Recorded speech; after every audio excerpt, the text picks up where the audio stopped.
Well, good morning, everybody. It's my pleasure to be at this beautiful place, on this beautiful campus, on this beautiful day. I'm delighted to have an opportunity to speak with you about something that I'm so passionate about. I just realized that my pages are out of order.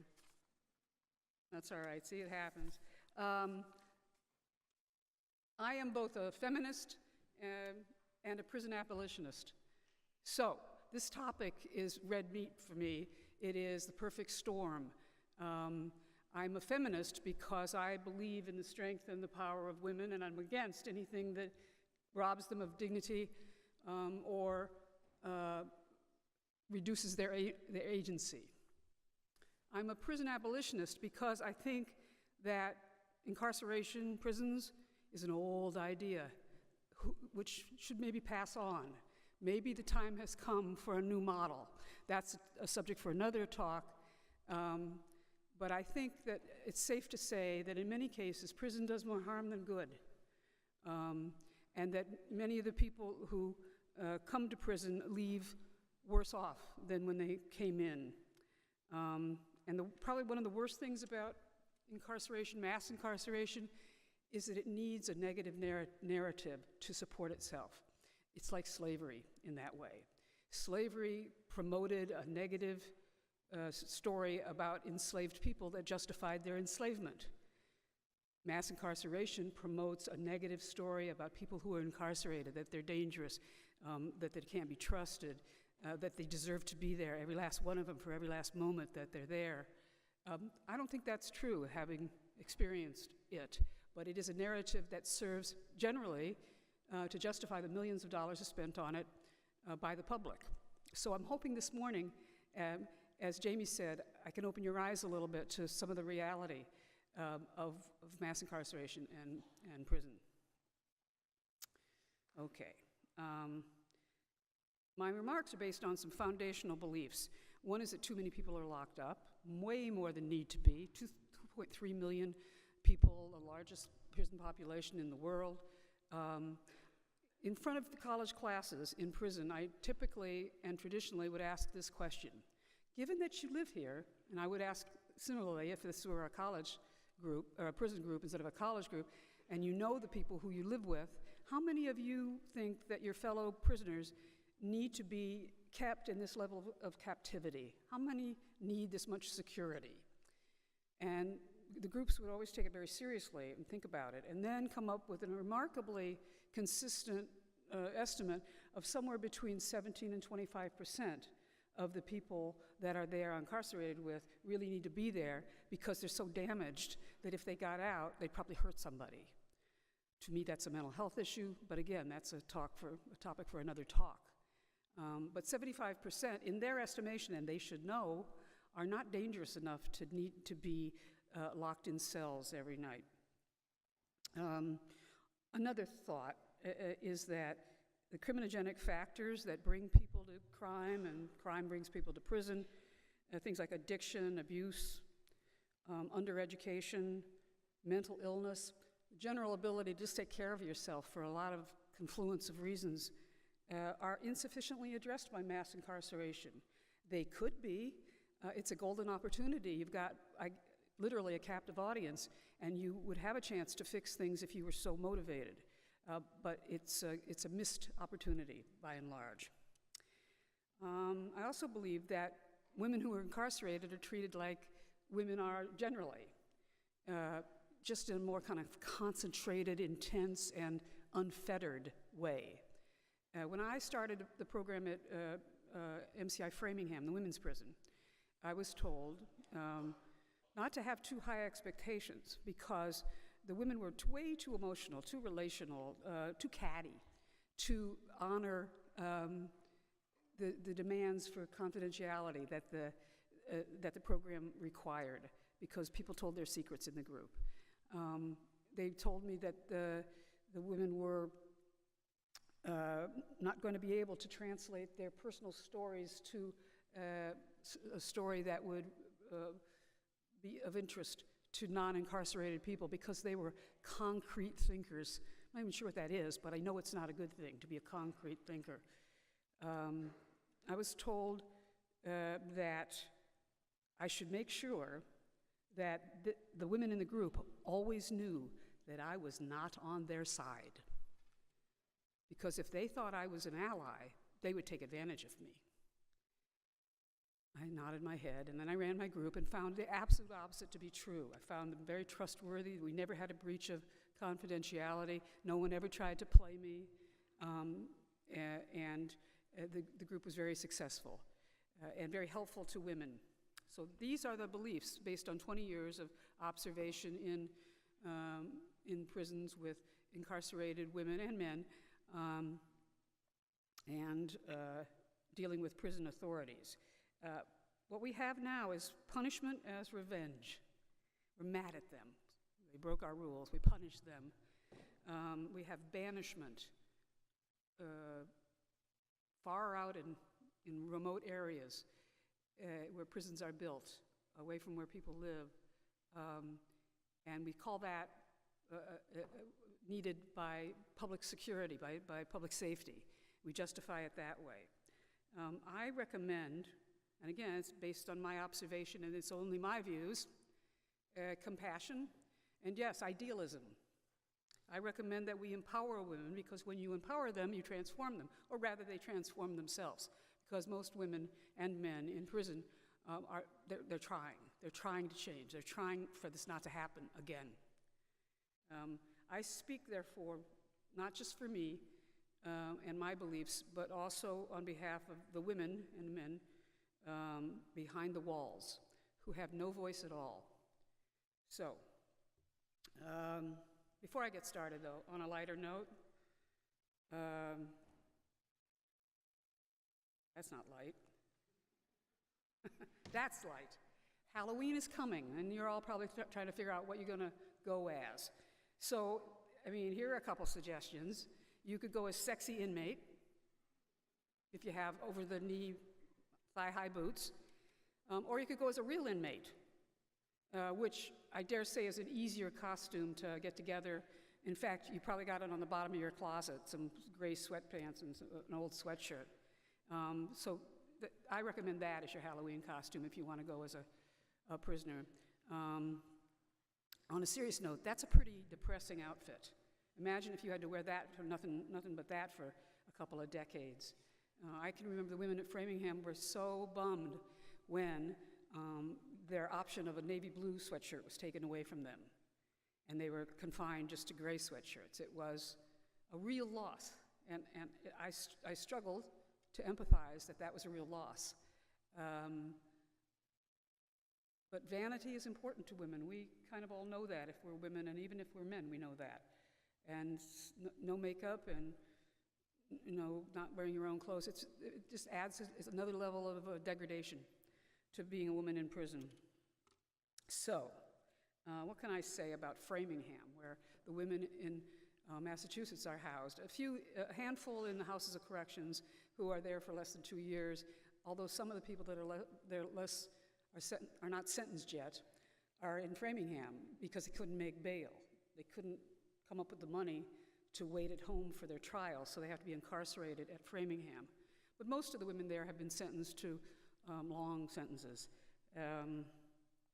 It's crowded there. It was built in 1877 and built to house 450 people, and now it holds more than 700. People are double and triple bunked, which can make a person cranky, which is, you're already in prison and you have to be crowded in with all these women that you don't know, and you probably, chances are you might not even like, but you are in close proximity to them. So it makes it even harder. The United States has a third of the women prisoners in the world. You've all maybe heard the statistics that we have 5% of the world's population, 25% of the world's prisoners. Well, when you just look at women, we have a full third of women's prisoners. Look at the growth since 1910 to 2010. It's really remarkable. It's an 8-fold increase in that period of time. Most of those women, in fact, maybe less than 1% are what they call life course persistent, which means they just, come to prison, they catch a case, as they say, they come to prison, maybe for prostitution. They stay for a while, then they go back out, and then they get rearrested, and they come back. It's called a churn. It's like a revolving door, because when they're in prison, nothing happens. They just wait to get out and resume their life. But that's a very small percentage. Often it's women who come in, and they're quite young when they come in, but they might be sentenced to decades. So what you see as a model prisoner, well, there is no model prisoner. You see very young women who look like you guys, and then you see elderly women who look more like me, schlepping around the yard with walkers and wheelchairs. So they've been there, many of them, for decades. What else can I say about the women in Framingham? Well, she's probably a mother. Something like 70 to 80% of them are moms, with an average of 2 to 3 kids each. That's a national figure, but that holds true for Massachusetts as well. She was likely a primary caretaker before she came to prison. Her children may have witnessed her arrest, and now they can only visit her sporadically, even though they might want to. The reason for that is that prisons are built, like I said, way the heck out in the country, an average of 50 miles away from where most people that are sentenced to prison live, and it's expensive, and it's time-consuming to go. For instance, if you live in Boston and you want to visit somebody in Framingham, you first have to take the train to the commuter line at Back Bay, then you take the, or North Station, then you take the commuter train to Framingham Station, then you have to get a taxi or walk a really long way before you get to the prison. And then you have to sit in the waiting room for about like an hour. And then you can go in and be with your loved one, whom you can kiss and hug for like a couple of seconds, and then the guards will stop you. And then you have to repeat that whole process going home the same day. It's a pretty tall order, especially for the grandmothers. The elderly women who 50% of the women who go to prison, their children go then with the grandmother. And that's a lot to ask for her. She's on a fixed income, and there may be other children in the home, and she may not have the greatest health for her to do that. So what happens is that linkage with the community, with the family, with your children, is impacted, gets frayed, sometimes even gets lost. 10 to 15% of the kids whose parents are incarcerated end up in the system, in foster care. And in those situations, you're asking a foster mother, who probably has other foster kids, to do that process I just described. And it's a tall order, and if they don't do it, if there's not a visit within 6 months, or at least an exchange of a letter, women in prison can lose custody of their children. And the children can be permanently go into foster care, and can even lose them, can even not know where they went. So being a mom in prison is difficult, and there are 315,000 kids in the United States, 315,000 who have parents incarcerated. And when the parents go to prison, the schools don't know. The kid goes to school, acts out, is upset, but is embarrassed to tell anybody because it's so stigmatizing. So the school doesn't know, the teacher doesn't know, the kid gets in trouble, and things go from bad to worse, with no knowledge of why the child is acting out. Who else? What else can we say? She's poor. Twice the number of people who are incarcerated, the number of people that are incarcerated are twice as likely to be poor as people who aren't incarcerated, live on or near the poverty line. If she goes to prison, she might be lucky enough to have somebody who puts a little money on her account, because she has to buy basic stuff. She has to buy toothpaste and shampoo and soap herself.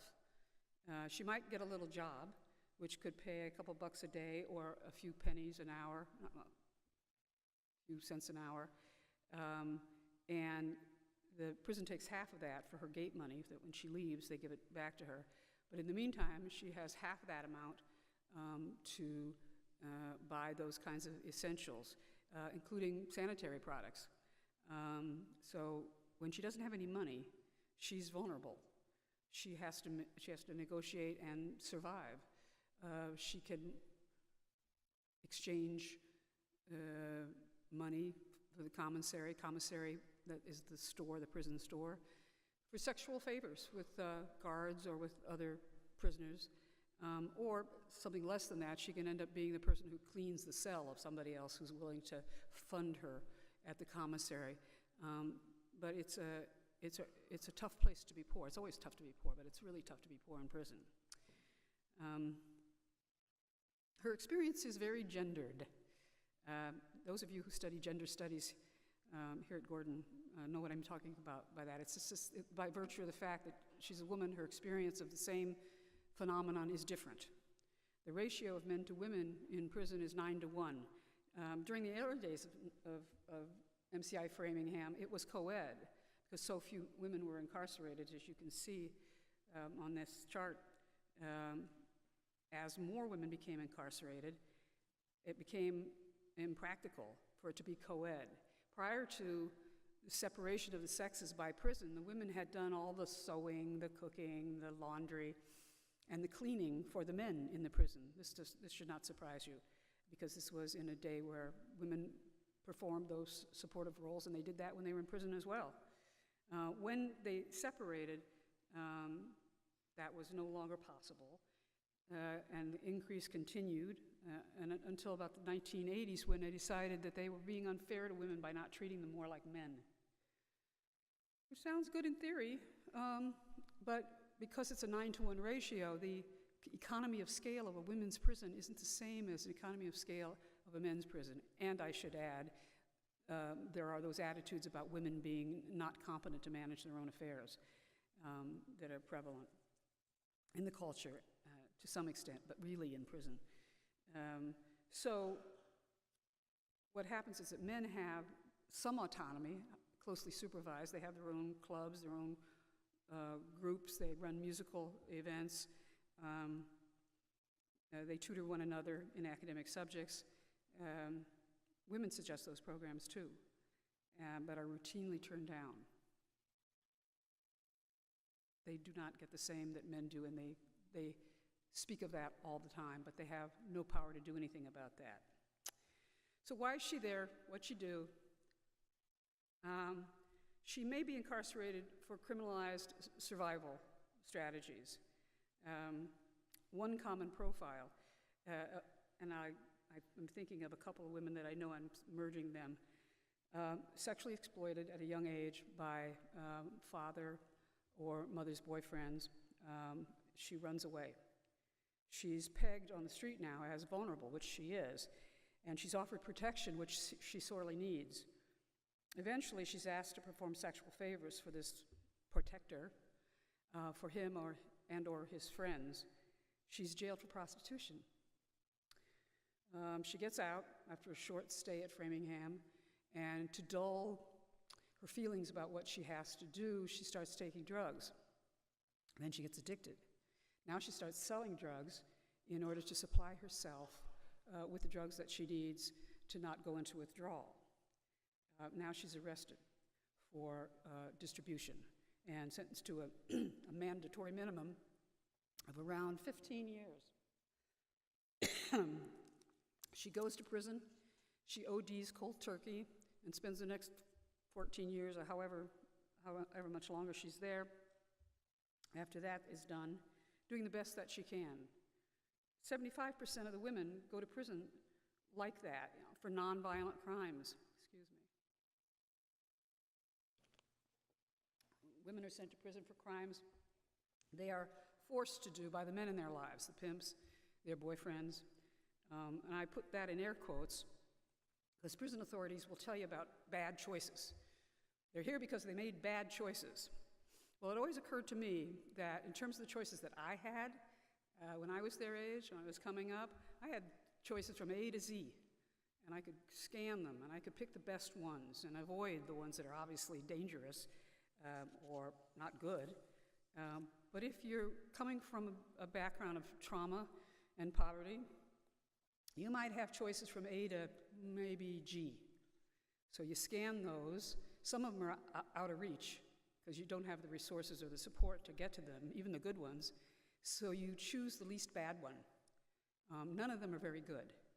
But to say that they made bad choices when they had so few choices to start with is really unfair and speaks to privilege. So most of her choices are survival-based. Of course, she may have committed a violent crime. 10 to 15% of incarcerated women are in there for manslaughter or first or second degree murder. But here's the thing. Female murderers are different than male murderers. 34% of all murdered women, I'll repeat that, 34% of all murdered women are killed by their male partners. Only 4% of males that are murdered are killed by their female partners. Women kill in self-defense a lot. She's punished for acting in self-defense. She pleads to a slightly lesser charge and is sentenced to an average of a 15-year sentence. And you may ask, why doesn't she just plead self-defense like they do on TV? It's because the standard for self-defense is really high. I'm thinking of a woman in my group, Brittany, who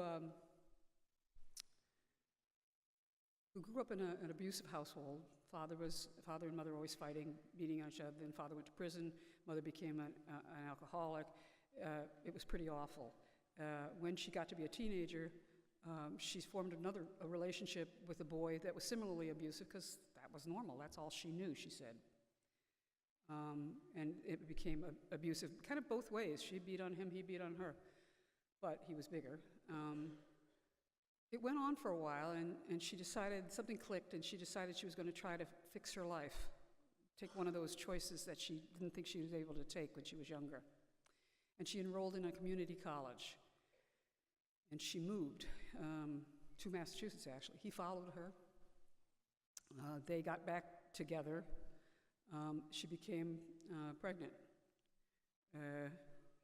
She got an abortion. She didn't want to, but she didn't want to bring a child into this relationship, and she couldn't imagine getting out of it. As a matter of fact, as you may know, the 2 times that are the hardest to leave in an abusive relationship if you're a woman is if you're pregnant and if you make noises about wanting to go. So she was trapped. She had an abortion. She didn't tell him. He found out about it, and he beat her up a lot, more than usual. And then he raped her. And it was the day after her abortion, and she said no a lot, but it didn't matter. So she finally, bleeding and in pain, emotionally and physically, got away from him and ran to the kitchen. He ran after her. She got a steak knife. She turned around and she stabbed him once, and he died. And while he was dying, he was cursing her and calling her names. And she says his voice, because on some level she did kind of love him, his voice and the names he was calling her as he died are still with her. She tried to get a self-defense plea mounted, but she couldn't because she didn't leave the house. She got up, left the bed, and in order to plead really self-defense, she would have had to leave the domicile and run outside, unclothed. She wasn't wearing any clothes, and get away in that way. And she could only make it to the kitchen, and he was chasing her, and that's as far as she got. So she got 15 years, but I'm happy to say she's getting out in February. The stories do have endings sometimes. So, what happens to her in prison? Well, she comes with some combination of childhood abuse, sexual abuse, addiction, compounded by the demands, sometimes of parenting, and a risky criminal lifestyle. She may be physically safe in prison, but it's no place to heal. It could be, if it were assumed that nobody would engage in the high-risk, low-reward life of crime, and we're not talking white-collar crime here, if she could pursue another path. She needs treatment for problems that she brings to prison, but she doesn't get it. The only way she could get, women tell me, they're on the list to get a therapist, but the only people who get therapists are people who attempt to commit suicide. cut themselves a lot, or have a full-blown mental breakdown. Then you get a therapist. But other than that, you get the Medline, which is really long, probably from where I'm standing to out the door of this chapel is the Medline every day, every morning and every night for medication to deal with prison and to deal with pre-existing conditions. So the same forces, power and control, that are the basis for abuse of every sort on the street are the same forces that she encounters in prison. Prison is about eliminating agency, about exercising absolute control. Prison can't help rebuild a woman crippled by trauma, or someone like Jasmine who has struck back. It can only control them and make things worse. Sexual abuse is a problem, not in all prisons, not every day, but it does happen. And women come to prison pregnant or get pregnant while they're there. This little slide, the light gray states allow shackling of women during childbirth, which is dangerous and cruel. Shackles are a big, humiliating experience. You know, that you can have 3 guards standing around one woman as she goes to say for her parole hearing, and she's still shackled. She cannot walk, she can't take a step. She's doing that shuffle that people in shackles do, which is humiliating, and in this case, dangerous. So, does prison work? Is it all hopeless? Well, I would say no on both counts. It is a wasted opportunity. The ideology of public safety that's used to spend $56,000 a person to keep them incarcerated for a year prevails over the $11,000 it would cost to keep a woman in a community program at home with her children. But there is another way. There's another way to deal with this, and I've seen it. I've been to Norway. I went to Norway's Halden prison, which is hailed, maximum security prison, hailed as the most humane prison in the world, and I believe it is.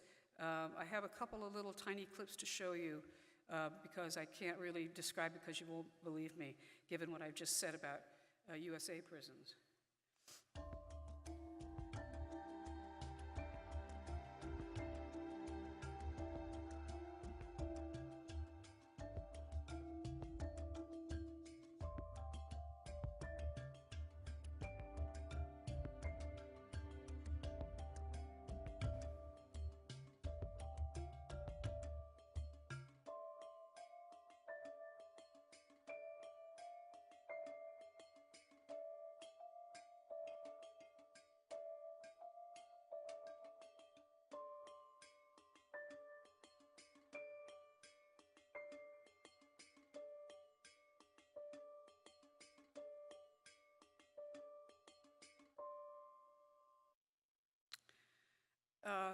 So you can see, I mean, I presume your dorm rooms look better than that, but I've seen some that don't. This next gentleman is the former superintendent of Attica, where they had that huge prison riot in the 70s, and he's been brought over to look at this prison, and he is blown away. He comes from the full-blown maximum security, can't trust them, school of penology, and he's getting the tour. This is a minute clip of him getting the tour at Halden Prison. He's coping. So yeah, I mean, they have a recidivism rate within 5 years of 20%. I mean, it looks so sweet, like, well, geez, maybe I'll go back there. But that's not what it does. That young assistant superintendent said, how do we expect them to get better if we're mean to them? I mean, it's basic stuff. We take away their freedom, he says, but that's all we take away. So it works. There is another way. And there's progress in the United States, too, I should add. Prison education is a huge, bright light. It's a volunteer enterprise. It's not funded by the DOC, but it is the #1 leading factor in self-rehabilitation and not returning to prison. BU is huge. They've graduated 400 people since the 1970s, and now MIT and a few other schools are getting involved in Pell Grants, which made it possible for schools to be able to afford to give it away to prisoners, are coming back, we hope. I can think of 4 or 5 people who are in graduate school right now who were my students in the prison, who are now out talking. I have a speakers bureau, and they're out talking to groups of college kids in between classes to put a human face on people who are incarcerated. A lot of stuff in the media and literature. There's a greater awareness. Seeds have been planted. These are wonderful opportunities. The Mother Jones article by Bauer, he's just published a full-size book based on that. The thing in the middle is by Ta-Nehisi Coates. And of course, you've probably all heard of the new Jim Crow. Prison's Obsolete is Angela Davis, and the movie 13th. So these are things that now people are saying, oh, let me take a look at that. So that's really very hopeful. There's an example of people just doing one thing that I can think of that's very close to Gordon. You don't have to do everything. It's a big problem, and it's kind of depressing if you think of it that way. But you can all do one thing if it's only just to read those materials and watch that movie and get yourself educated. But you can also do something that makes a big impact. Look at that. It's Professor Hillman outside of Norfolk Prison. He taught at Norfolk. He taught the women in Framingham. Or a female counterpart did what he does in Norfolk, in Framingham. And a music class, which, what was a music class, you know? It was initially, these gentlemen approached the DOC and said, we'll do a prison choir and we'll do it for free. And they said, oh no, we couldn't do that, no. So then they approached me, and we kind of figured out a way to do a class in which people sang. They studied theory and music, and music's role in the culture, et cetera, but they also sang. Now, you're in prison, all you have is your reputation, and to stand up in front of your classmates and sing is huge. The impact it had on them, they said they'd never had a more impactful experience in a prison or in a prison classroom, because if they could do this thing that was so terrifying and so potentially humiliating in front of people, they could probably do any kind of thing that they set out to do.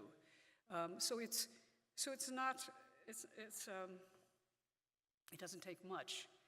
I would urge you to find your one small thing, to act with idealism, compassion, with the goal of transforming women, or allowing them through empowerment to transform themselves. Find the motivation for the women that have no voice to ask you directly. You will find that, as Jamie and I have, it doesn't take that much. It's amazing how little it takes.